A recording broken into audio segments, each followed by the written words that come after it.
But JEE mains और BITSAT अगर हम देखें तो प्रिपरेशन वाइज दोनों सेम है। देखो, जब आप जेई मेंस और बिटसैट की तैयारी करोगे तो आपका एक बेस बन चुका होगा और लोग बोले एकदम से टीका आ गया हम आते हुए exam. So what is up guys, कैसे हो आप सभी लोग। तो यार मेरा नाम यथार्थ गेरोला है और मैं बिट्स पिलानी कैंपस का 3rd ईयर का एक स्टूडेंट हूँ। तो यार आज मैं आप लोगों को मिलाने वाला हूँ एक बहुत ही स्पेशल गेस्ट से, मेरा बहुत अच्छा दोस्त है अंबुज सक्सेना फ्रॉम सक्सेस इन्फिनिटी।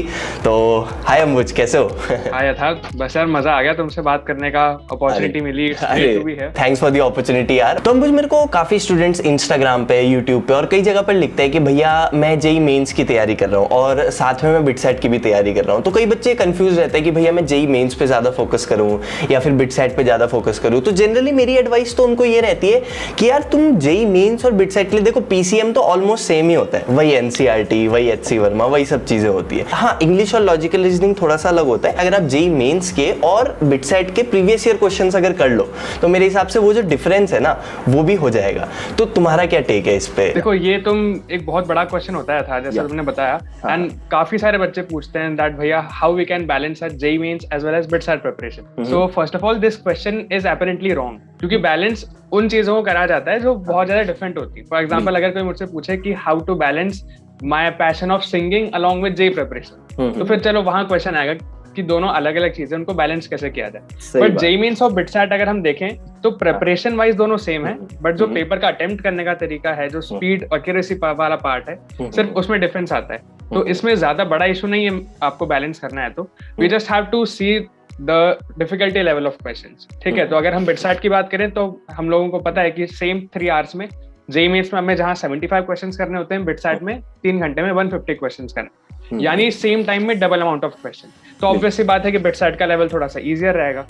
तो हमें बस इतना सा ध्यान रखना है दैट हम कहीं ऐसा ना करें कि हम सिर्फ और सिर्फ बिटसैट पे स्टिक हो जाएं और जेई मेंस का जो लेवल है उसको बिल्कुल छोड़ दें। बट अब कुछ लोग हो सकते हैं जिनका ये कहना हो दैट भैया we have been focusing upon JEE Mains for quite a long time but we are not able to get results. हमने बहुत मेहनत करी बट स्टिल हमारा 80 परसेंटाइल आया, हमारा 60-70 परसेंटाइल आ रहा है। So should we still keep on focusing upon JEE Mains only, या फिर हमें अपना फोकस शिफ्ट करना चाहिए बिटसैट की तरफ, क्योंकि अपेरेंटली वहां हमें रिटर्न ज्यादा मिल सकते हैं क्योंकि डिफिकल्टी लेवल इजी है। अगर ऐसा केस है कि आपको लगता है कि बिटसैट से मुझे ज्यादा फायदा हो सकता है एंड जेई मेंस में मैं उतना स्कोर नहीं कर पा रहा ड्यू टू एनी रीजन, तो आप नो डाउट बिटसैट पे फोकस करिए, but at the same time make sure कि जो इंपॉर्टेंट चैप्टर्स होते हैं तो एटलीस्ट इन इंपॉर्टेंट चैप्टर्स को आप जेई मेंस के लेवल तक कर लीजिए, ताकि ऐसा ना हो कि जेई मेंस हमारा बिल्कुल ही ज्यादा बिगड़ जाए and all the stakes are upon BITSAT only. या बिल्कुल बिल्कुल सही बोला अंबुज यार, ऐसा ही होना चाहिए। अंबुज, यहाँ पर मैं एक छोटा सा पॉइंट आउट करना चाहूंगा, but before that here's a message from our sponsor Unacademy. तो आप लोगों के लिए अनअकैडमी लाया है Unacademy Combat, which is India's largest free scholarship test for IIT JEE aspirants. Free registration है, कोई पैसा नहीं लग रहा है, स्कॉलरशिप है टॉप 150 रैंकर्स के लिए, लाइव कॉम्बैट होगा, 100% scholarship for top 3 rankers and total scholarship की वर्थ जो है वो 4 करोड़ होगी। अभी के टाइम पे हर संडे कराया जा रहा है अनअकैडमी कॉम्बैट। सो इस बार होने वाला है 2 मई को 11 AM। अगर आप लोग इंटरेस्टेड हैं तो टेस्ट का लिंक आपको डिस्क्रिप्शन में मिल जाएगा। Also there is a new batch emerge starting from 28th April for class 11th students. And while enrolling, don't forget to use my code यथार्थ गेरोला। कई बच्चे जिनकी प्रिपरेशन अच्छी होती है so they go to the next level and after JEE mains उनका मतलब अभी से दिमाग में होता है कि नहीं यार मुझे JEE एडवांस में भी बहुत अच्छा करना है, और बाई चांस हो सकता है जैसे मेरे साथ हुआ, मेरी JEE मेंस में 3493 थी रैंक, एडवांस मेरा थोड़ा सा बिगड़ गया, 10,000 के आसपास रैंक हो गई, और बिटसैट में मेरे 330 थे। तो कहने का मतलब भरोसा नहीं होता है, कोई भी एग्जाम बिगड़ सकता है, कुछ भी हो सकता है। मेंस और बिटसैट हमने कवर कर लिया, तो इन दोनों के साथ how to balance JEE advanced exam.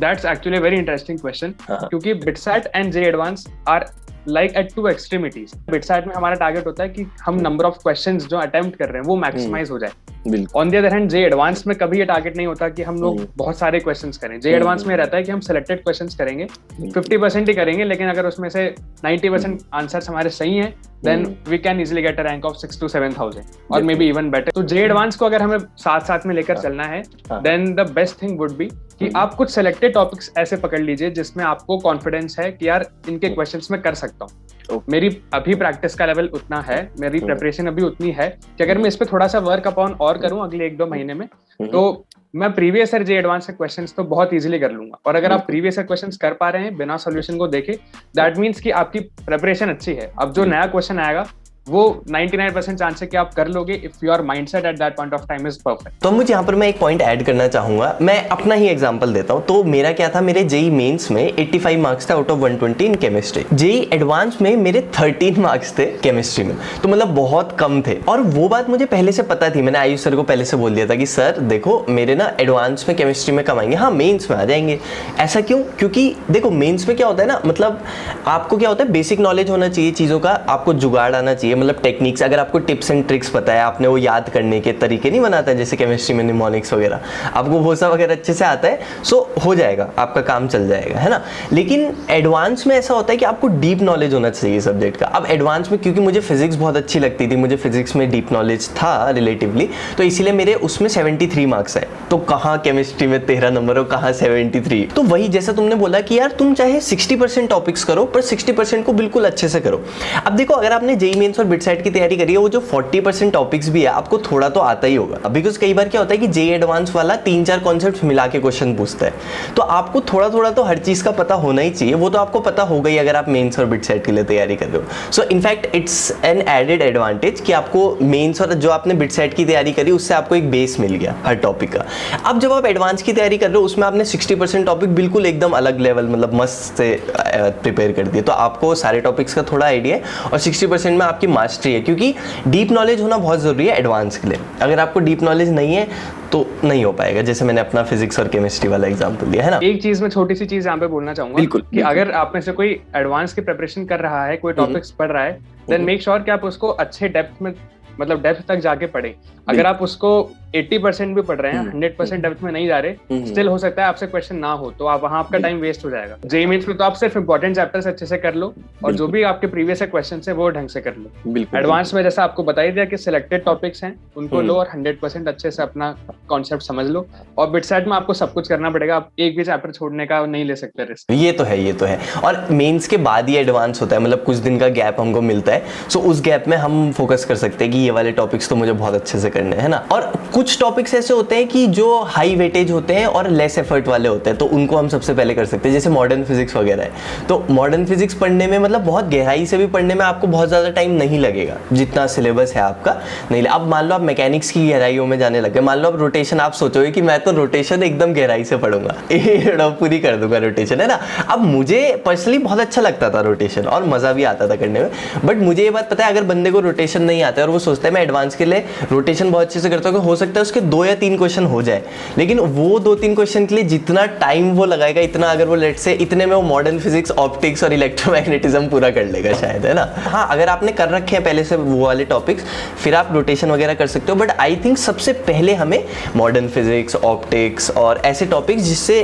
जल्दी क्वेश्चन हो जाते हैं, मतलब थोड़ा पढ़ के भी आप अच्छे से कर सकते हो। आई थिंक उन टॉपिक्स पे पहले हमें फोकस करना चाहिए। तो गाइज आज जो भी हमने बात करी इसकी मैं समरी देने वाला हूँ, बट उससे पहले let's thank Ambuj first. So thank you Ambuj, thanks really, thanks for your time and you know valuable suggestions for our audience, for our aspirants to be precise, है ना। तो बहुत हेल्प मिलेगी। वेलकम है था, मुझे बहुत मजा आया जब भी तुम्हारे चैनल पे आता हूँ, so it gives me a lot of positive vibes and a lot of happiness. means a lot bro, means a lot. Oh thank you Ambuj. So yeah, thank you, bye bye bye, take care। To conclude मैं बस यही बोलना चाहूँगा कि यार जितने भी students confused हैं कि हम तीनों एग्जाम्स की एक साथ तैयारी कैसे कर सकते हैं, उन लोगों के लिए बस यही एडवाइस है कि यार ऐसे मत सोचो कि तीनों बिल्कुल अलग एग्जाम्स हैं। देखो जब आप जेईई मेंस और बिटसेट की तैयारी करोगे तो आपका एक बेस बन चुका होगा, उस बेस के ऊपर आप कुछ टॉपिक्स को बहुत अच्छे से करोगे, एकदम डीप में जाके नेक्स्ट लेवल पे जब आप तैयारी करोगे तो वो आपकी जेईई एडवांस की तैयारी हो जाएगी। तो बस आपको क्या करना है, एनसीईआरटी बहुत अच्छे से करनी है, और जो बुक्स, जो भी आपको कोचिंग में मटेरियल मिलता है या जो भी बुक्स आप रेफर कर रहे हो, जरूरी नहीं है कि मैं जो बुक बताऊं वही आपको करनी है। आप जो बुक पहले से फॉलो करते आ रहे हो, आपको जो बुक्स बेस्ट लगती है उनको अच्छे से फॉलो करना है। कुछ स्टैंडर्ड बुक्स हैं जैसे कि एच सी वर्मा हो गई, डीसी पांडे हो गई, ये सब बुक्स आप कर सकते हैं, बहुत अच्छी बुक्स हैं। सो गाइस जल्दी मेरे चैनल पे एक इंटरव्यू आने वाला है एक बहुत ही ज्यादा स्पेशल पर्सन के साथ, वो आपको जल्दी पता लग जाएगा। सो अगर आप वो वीडियो भी देखना चाहते हैं तो जल्दी से चैनल को सब्सक्राइब कर दीजिए। मिलता हूँ आपसे अगली बार, तब तक के लिए keep 100% in whatever you do, be happy, make others happy and smile. नमस्ते अंकल। वो नमस्ते बोल रहा है, वो ईयरफोन लगे हुए ना, नमस्ते बोल रहे हैं। नमस्ते। और लोग बोले एकदम से टीका आ गया माथे में एकदम में ना, तुम ये लिख सकते हो कि जैसे ही टीका है ना, तो लिखना it's magic because we have BITS Pilani. सही है, ये लिख देंगे हाँ।